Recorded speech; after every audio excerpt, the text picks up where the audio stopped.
Assalamu alaikum dear students. Let's have the question bank with its solution of chapter 1 units and measurements.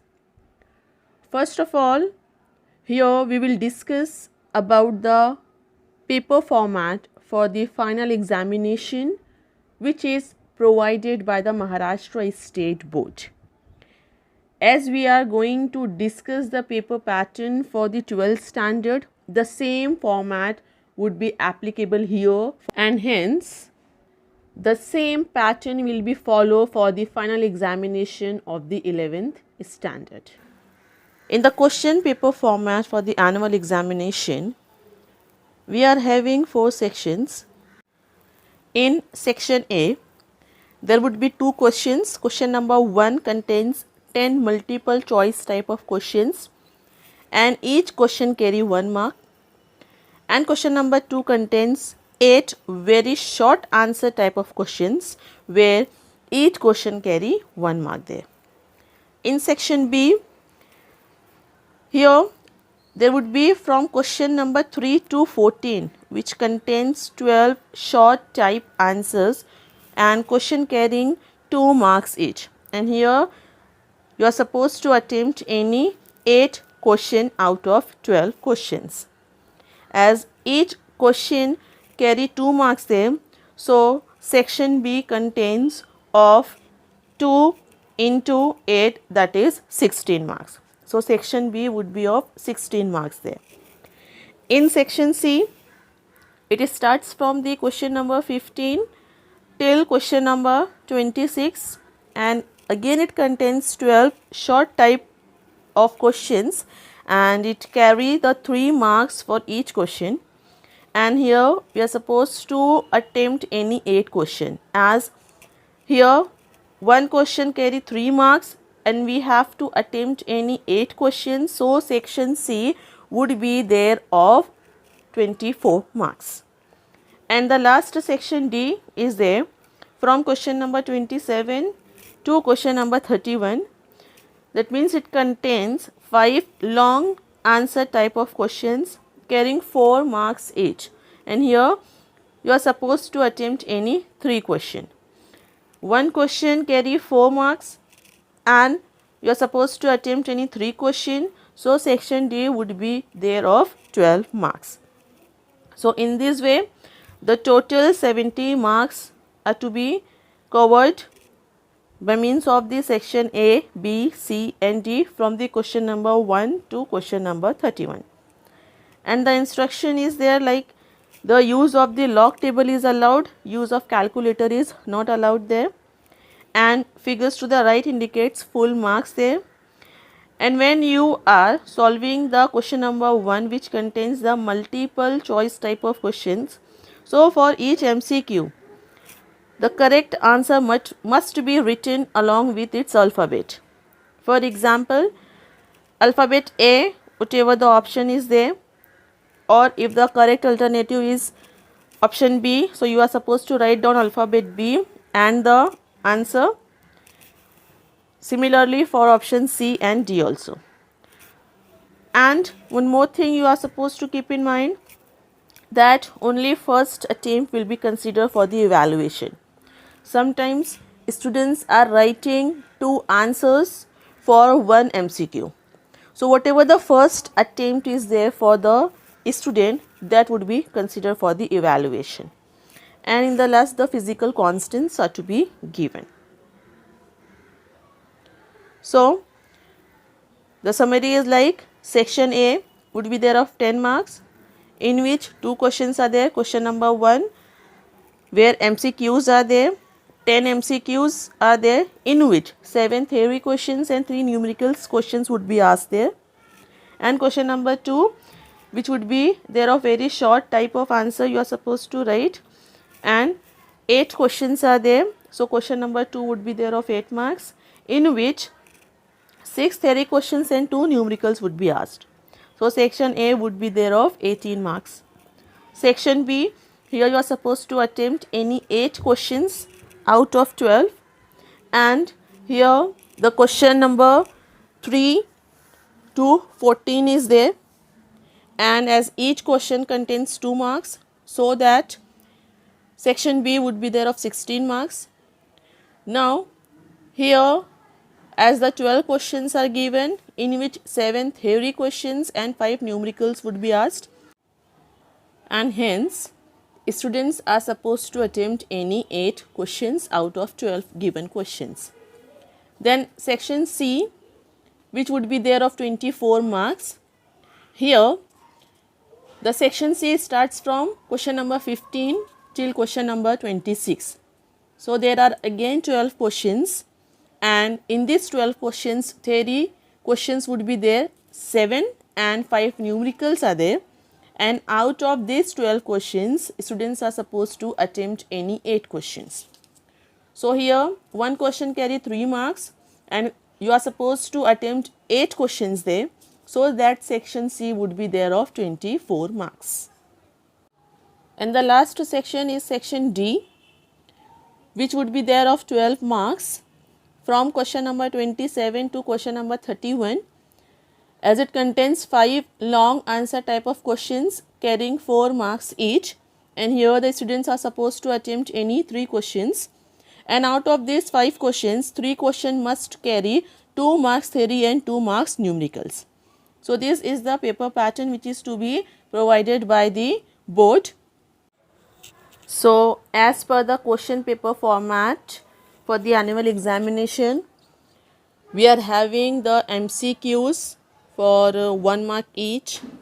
Then we are having the very short answer type of questions. Then short answers type 1 and 2 for 2 and 3 marks respectively we are having, and the last we are having for the long answer type of questions. So now let's have the question bank of the chapter 1, units and measurements. As per the paper format, we are having first of all MCQs for 1 mark each. Then we are having the very short answer type of questions for 1 mark each. After that, we are having the short answer type of questions carrying 2 marks each there, which is given as SA1. Then next we are having short answer type of questions carrying 3 marks each and denoted as SA2. And the last we have the long answer type of questions carrying 4 marks each and hence written as LA. Students are requested to pause the video and make the note of each question as given in each session, or simply you can take the screenshot of each slide. So let's start with the solution of the question bank. First of all, we are having MCQs which are there for 1 mark each. The first question is L1M1T minus 2 is the dimensional formula for option A velocity, option B acceleration, option C force, and option D work. Here the dimensional formula is given and we have to find out for which physical quantity out of the 4 given alternatives this dimensional formula belongs. As L has a power 1, in the dimensional formula L represents the measurement of length. So here we can give the unit SI unit representing L raised to 1 as meter, meter raised to power 1. Then M raised to 1 is there. In the dimensional formula M represent the measurement of mass which is measured in SI system as kilogram. As m has a power 1, so kilogram would have the power 1. So m raised to 1 represents the SI unit as kilogram. Then t raised to minus 2 is there, where t represents the measurement of time, and in SI system the time is measured in second. As in the dimensional formula, t has a power minus 2. So the SI unit would have be power minus 2 there, that is second raised to minus 2. So the SI unit, by using this dimensional formula, we are getting meter kilogram per second square, or we can say that it is kilogram into meter per second square. As kilogram is nothing but the measurement of mass and meter per second square is the measurement of acceleration. Hence, mass into acceleration is the mathematical formula we are obtaining for the physical quantity force. The force has a mathematical formula, mass into acceleration. Mass is measured in kilogram, acceleration is given as meter per second square, and hence the dimensional formula for the force we are getting as L raised to 1, m raised to 1, t raised to minus 2.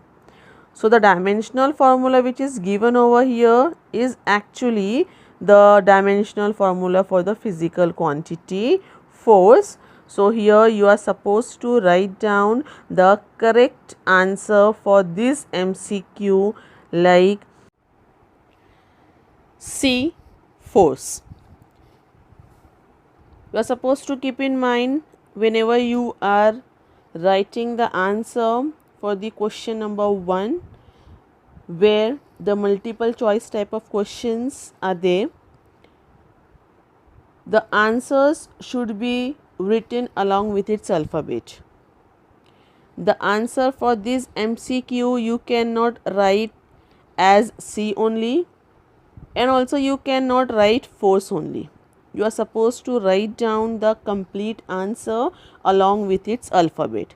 So write down the answer for this MCQ as C, force. Then next question we are having, dimensions of kinetic energy are the same as that of A, force, B, acceleration, C, work, and D is pressure. So here, as the kinetic energy is mathematically given as half mv square, and hence its dimension is m1 L2 t minus 2.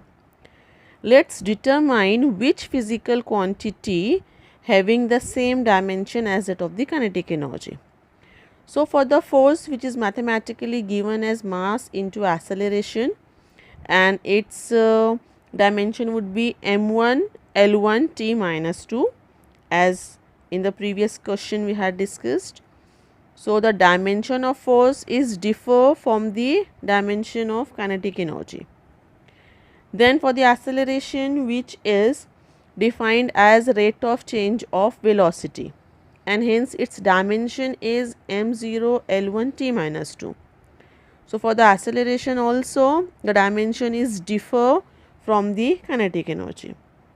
Then for the work done, which is mathematically given as force into displacement, and hence its dimension would be m1 L2 t minus 2.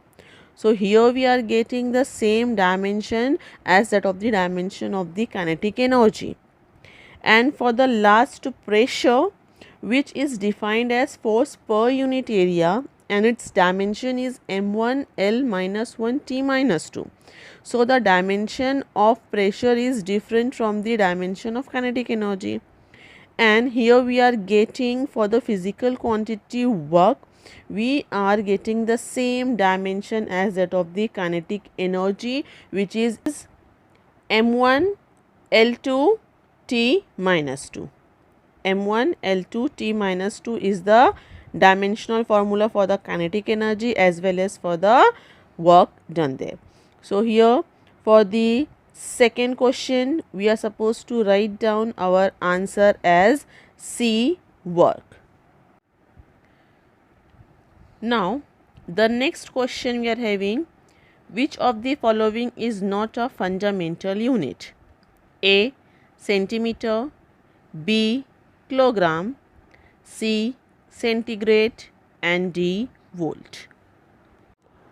So here centimeter is a unit of length and length is a fundamental quantity. Kilogram is a unit of mass and mass is also a fundamental quantity. Centigrade is a unit of temperature which is a fundamental unit there. Volt is a unit of voltage and voltage is not a fundamental quantity. That's why the fundamental unit in the given alternative is centimeter, kilogram and centigrade. Volt is not a fundamental unit and hence the correct answer for this question is D, volt. The next question we are having, which of the following is supplementary unit? A, Kelvin, B, ampere, C, radian and D, joule. Over here with 7 fundamental units we are having 2 supplementary units of the physical quantity, plane angle and solid angle, where plane angle is measured in radian and solid angle is measured in steradian. So that the radian is said to be a supplementary unit there, which is a unit of plane angle, and here in the option as Kelvin is the fundamental unit of temperature, ampere is the fundamental unit of electric current, joule is not a fundamental unit, joule is a derived unit which is a unit of energy, and the radian is the supplementary unit of plane angle. So the correct answer is C, radian. The next question is the number of significant figures in 0.400 is option A 1, option B 2, option C 3 and option D 4. Here to determine the number of significant figures in a given number we have to follow the rules. So first of all non-zero digits are significant. Here the non-zero number is 4, so it should be considered as significant figure. Then next, if in our given number decimal point is there, so the zeros on the right side of the last non-zero number are significant there. After 4, 2 0 are there. So here these 2 zeros are to be considered as significant over here. Hence in the given number 0.400, 4, 0 and 0, these 3 digits are significant. Hence our correct answer is C, 3. The next question we are having, the number of seconds in a day has order of magnitude as A 5, B 4, C -4 and D -5. So here we have to find out in a day how many seconds are there, and by using that we can give its order of magnitude. As one day is having 24 hours, When hours is to be converted into minutes, so we have to multiply with 60. So it is to be written as 24 into 60 minute. Then it is to be converted into seconds, so again we have to multiply with 60. So it is to be written as 24 into 60 and hence the value we are getting in seconds, and the multiplication will give the result as 24 into 60 as 86,400 second. So here we are getting a day having 86,400 second. Now here there is a need to convert this value in the order of magnitude. That means we are supposed to round off the number in such a way that the multiplication of power of 10 would be obtained, and hence 86,400 second can also be written as 0.86400 into 10 raised to 5 second. Here we had rounded off the number in terms of a number a into power of 10 by using the rule of the order of magnitude. The number should be in between 0.5 to 5. So here the number we are getting now in between 0.5 to 5, a into 10 raised to n. So this 10 raised to n, which here we are getting as 10 raised to 5, would be given the order of magnitude. So here the number of seconds in a day has order of magnitude as, we are getting the correct answer as A5, as the power of 10 we are obtaining as 5. So here we had completed the MCQs section for the chapter 1 units and measurements in its question bank. The solution of the remaining part of the question bank will be continued next time in the next lecture. Thank you.